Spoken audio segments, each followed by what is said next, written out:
We're going to see how NBA superstar Kevin Durant outsmarted the NBA and became a billionaire. Let's see what the video's got to say, and I'll give my thoughts as we go. In 2025, Kevin Durant passed LeBron James to become the highest earning player in NBA history. $598 million in career salary, more than anyone else that has ever stepped foot on an NBA court. The crazy part, he did it by turning down the biggest contracts the NBA offered him over and over again. For nearly 2 decades, while every other star player locked in the longest deal they get, Durant kept signing the shortest ones possible, deals that looked like he was gambling his entire career away. And if you aren't realizing this, it means that instead of making $600 million, which is over $500 million, he probably could have made closer to 750 to 800 million career earnings, but he didn't. But he wasn't. Durant was running a negotiation tactic so simple that almost anyone who earns a paycheck can use. And for years, no other player in the NBA was. That said, Durant's record-breaking NBA salary is still the least interesting money he's ever made. While the world spent a decade watching him play on the court, Durant was quietly building a multi-8-figure business empire while no one else was watching. This is the story of a kid who couldn't afford his first pair of basketball shoes and had to play in used women's sneakers, became the highest earning player to ever play the game, and built one of the sharpest investment operations professional sports has ever seen. All right, let's get into it. Phase 1. Before the money, there was a funeral. To really understand Kevin Durant, you have to start in his hometown, Seat Pleasant, Maryland. His father left before Durant turned 1, leaving his 21-year-old mother, Wanda, to raise 2 boys on a postal worker's paycheck. Money was tight, and they consistently bounced from one apartment to another. For Kevin, one of the greatest lessons stories like this always remind you of is the fact that it's not necessarily where you start. We all can start in a difficult situation, in a trying time. But what you need to remember is if you have drive, if you have a discipline and a desire to not settle for the situation you find yourself in, you can totally transform what happens in life. So many people think, you know what, just because I started off on the wrong foot, just because I started behind the 8 ball, it means that time's up. No, time is never up. And especially when you factor in God into the equation, God can transform your life on a whole greater level. This is one of the reasons why I make videos like this. It's another example. Kevin Durant is a great NBA player, right? We'll go down as one of the top 10 best players ever, right? But what's actually significant is making so much money in NBA career earnings, he still made so much money off the basketball court, which so many people don't ever think about. Let's keep going. This meant a new school every few years. New classrooms, new neighborhoods, new faces. Every time he started to get acclimated and made friends at school, he ultimately had to leave them when his family needed to move. Years later, Durant admitted that he barely had any friends growing up, and any that he did have were consistent rotating cast of surface-level relationships due to the living situation. Because of this, basketball became the one place that never changed. It was the one place where he felt like he belonged and could always count on being there for him. That being said, money was so tight for the Durants at home that the only basketball shoes Wanda could sometimes afford came from the women's section. For the first years of his basketball journey, Kevin played in Lisa Leslie's sneakers simply because they were cheaper. Around the same time, Kevin began practicing basketball at the Seat Pleasant Recreation Center. A coach named Charles Craig took Kevin under his wing. Charles asked if Kevin wanted to try out for the 9 and under rec basketball team. That single question changed Kevin's life. After he made the team, Terrace Brown, another coach at the rec center, started to train Kevin as well. Kevin and Terrace became so close that Kevin began to refer to Brown as his godfather. Brown and Craig basically raised Kevin. They fed him, drove him home at night from games, and let him sleep on their couches when he needed to. Brown trained Kevin in a way that made no sense to a kid who just wanted to play. Brown had 2 unconventional rules for Kevin: no pickup games and no scrimmaging. So while every other kid in the gym was playing 3-on-3 games, Kevin was stuck on the boring stuff, drilling the same fundamentals over and over. Some of his practices even started with a full mile of bear crawls around a field before he was even allowed to touch basketball. Brown. So notice what I just said before, right? Sometimes you aren't in the best situation in life, but just because you have potential and you show something which other people aren't necessarily willing to show, the right people will tend to gravitate towards you and link up with you. This is what we're hearing about Kevin Durant. Before we get to any of the billions, these are the steps he was taking in life, which was allowing him to connect with these sorts of people who could help him. 2 rules: no scrimmage, no 3-on-3, right? None of that sort of stuff. But he's following a regimen, and Did he break it? Maybe he didn't. But at the same time, he's in a situation where he's willing to listen to someone who's ahead of him to help him get to a better situation. If more of us could actually really hone into that, being willing to listen, being teachable, coachable, it will change the game.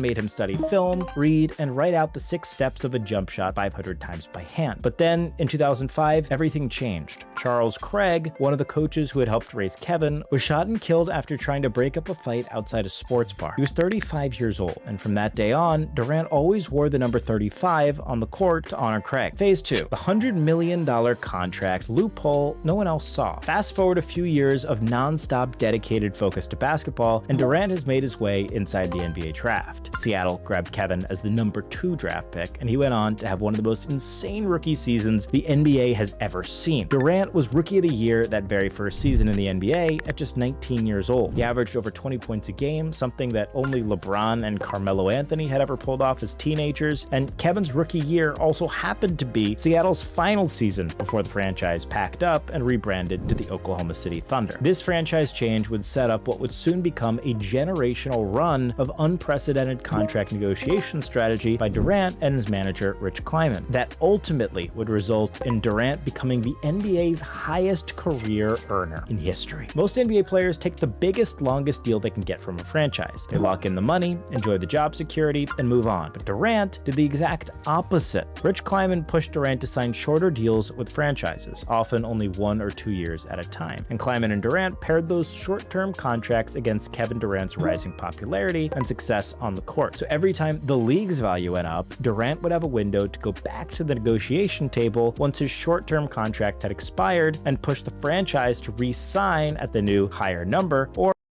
he could potentially walk. Instead, so think about it like this, right? He's betting on himself, just to keep this very simple.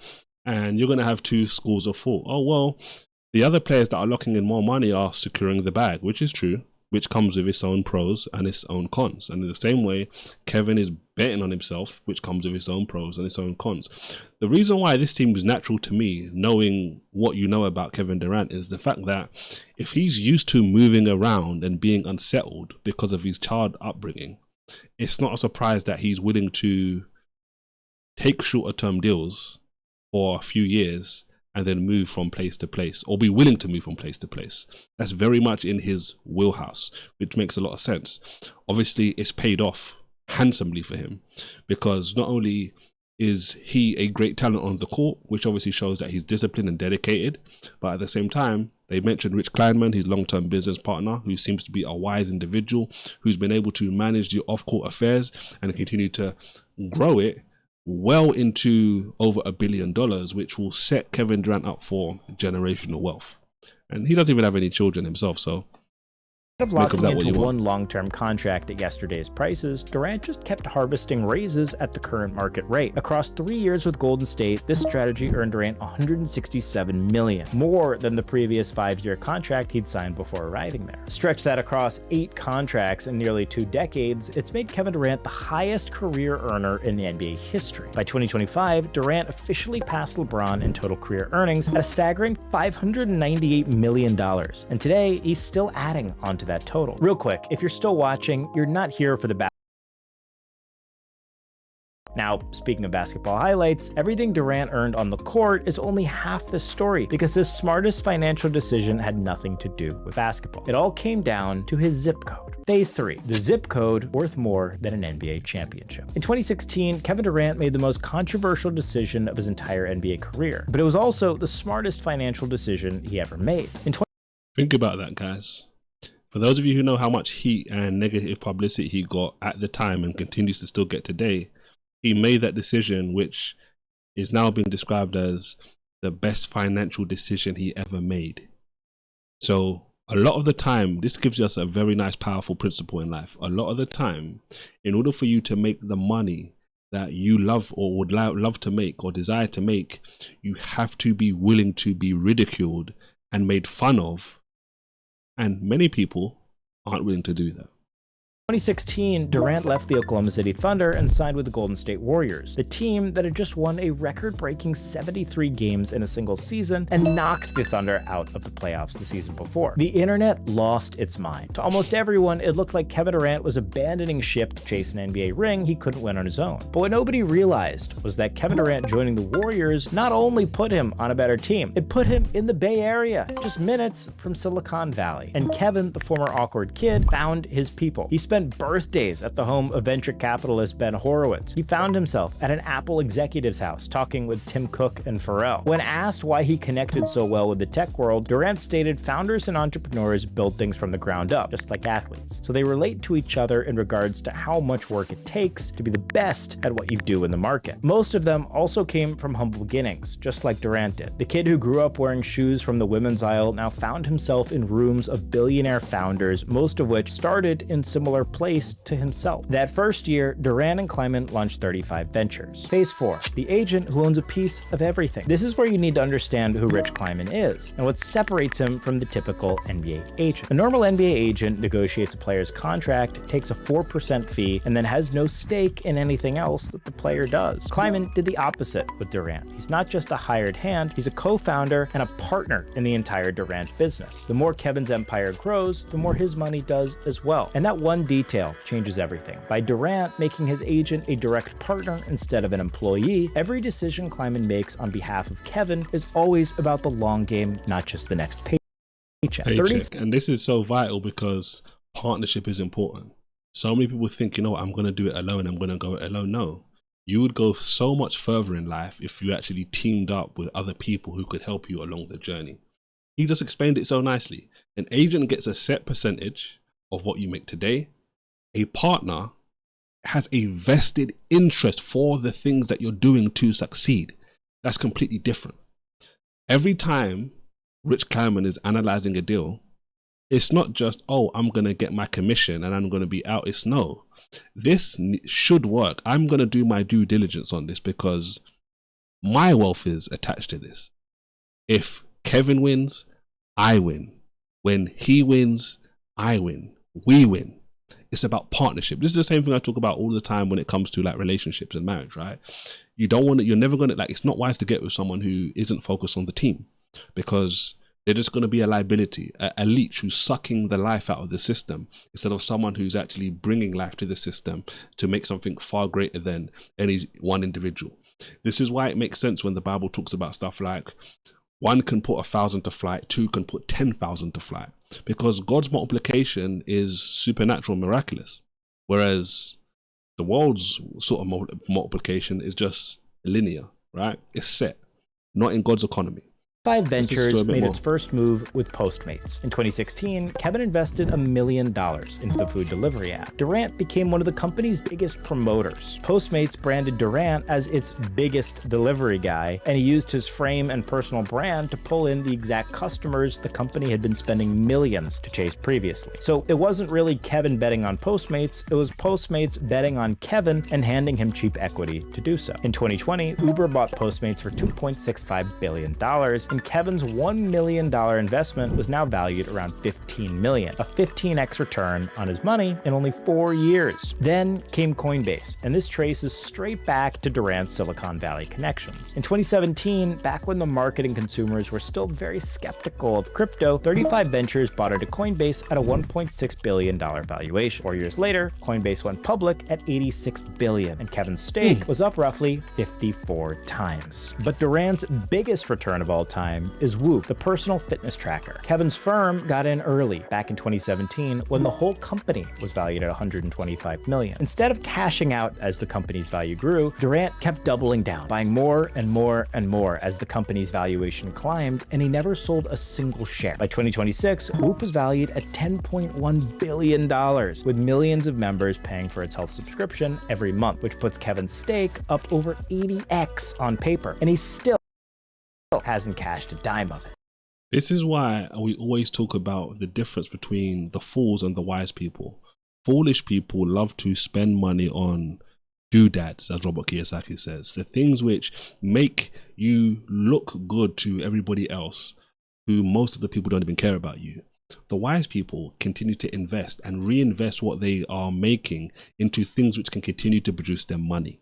This is the difference. This is why I always say stuff like, don't have a car note, buy your car outright. Because that's so much income you can have, which can be funneled and pushed in various different ways, legally obviously, to things which can continue to produce for you. Imagine reinvesting in your business, things move faster. Investing in stocks, investing in bonds, investing in something that you are happy with, and think about the returns. Real estate, there's so many different ways you can invest income or invest money that comes into your hands, and it can continue to pay you into the future. This is one story that, why would I focus on this sort of stuff? The reason I love to talk about this sort of stuff is because I always have to highlight NBA players who are winning, whether they're the greatest players or whether they're like an average sort of player, because the statistics show that 5 years after the NBA, most of the players are broke, and similar numbers with the NFL players as well. So I always want you to see that when you analyze wise people, they always are doing the same sorts of things. And when you're analyzing foolish people, they're always doing the same sorts of things. And when these people, these two sets of people are doing the same sorts of things, that's one of the major reasons why they continue to get the same sorts of results. So guys, don't forget to hit the like button, don't forget to subscribe, and as always, don't forget to react righteously. If you want to know how you can start making additional income based on your unique skills, hobbies, and expertise, check the link in the description box below. God bless.